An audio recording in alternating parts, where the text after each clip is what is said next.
चलिए देखते हैं आज हम लोग फाल्गु नदी के बारे में। फाल्गु नदी भी बिहार के लिए बहुत इंपॉर्टेंट है ना।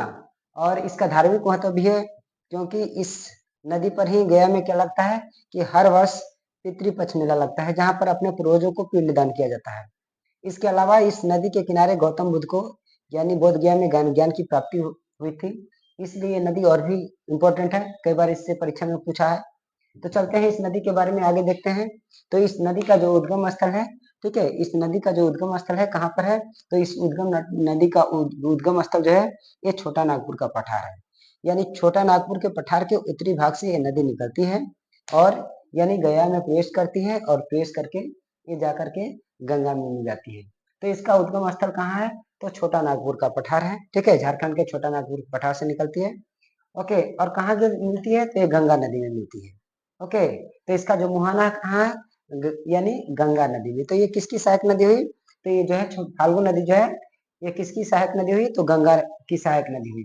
इसकी कुल लंबाई, ठीक है, इसकी कुल लंबाई कितनी है, तो 235 किलोमीटर इस नदी की कुल लंबाई है। और ये जो है नदी जो है फाल्गु नदी, ये दो नदियों की मुख्य धारा के मिलने से बनती है। कौन कौन नदी है, तो एक नदी मोहना है, दूसरा नदी लीलाजन है। इस लीलाजन को हम लोग निरंजना के भी नाम से जानते हैं। तो यानी इस फाल्गु नदी का प्राचीन नाम निरंजना भी है।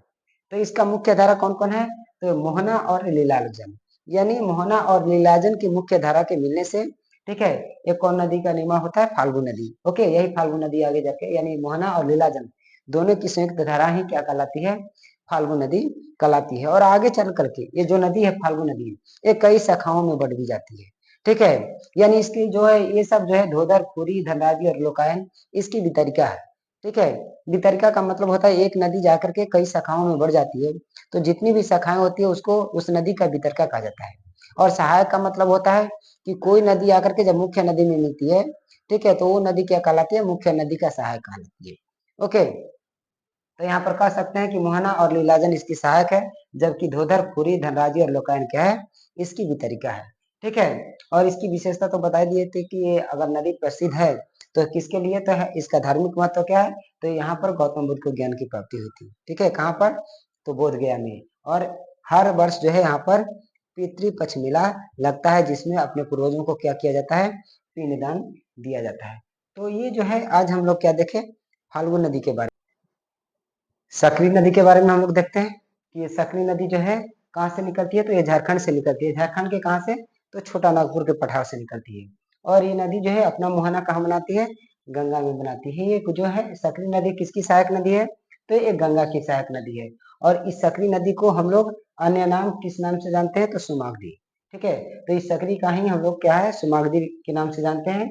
और ये सकरी नदी जो है यानी बिहार के गया जिला में प्रवेश करती है और गया से प्रवेश करके नवादा होते हुए नवादा, नालंदा जाकर के पटना में गंगा में जाकर के मिल जाती है।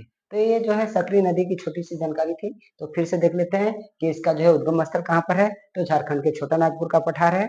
और इसका मुहाना कहाँ है, तो इसका जो है पटना में यानी पटना जिला के गंगा नदी में इसका मुहाना है। इसलिए किसकी सहायक नदी हुई, तो गंगा की सहायक नदी हुई। और इसका अन्य नाम, ठीक है, यानी स्थानीय नाम इसका जो है क्या है, सुमागदी भी नाम है। और ये जो है कहाँ प्रवेश करती है, तो बिहार के गया जिले में प्रवेश करती है और नवादा, नालंदा होते हुए यानी पटना जिला में गंगा नदी में जाकर के मिल जाती है। तो ये रहा आज का हमारा जो है सकरी नदी के बारे में जानकारी। Thank you.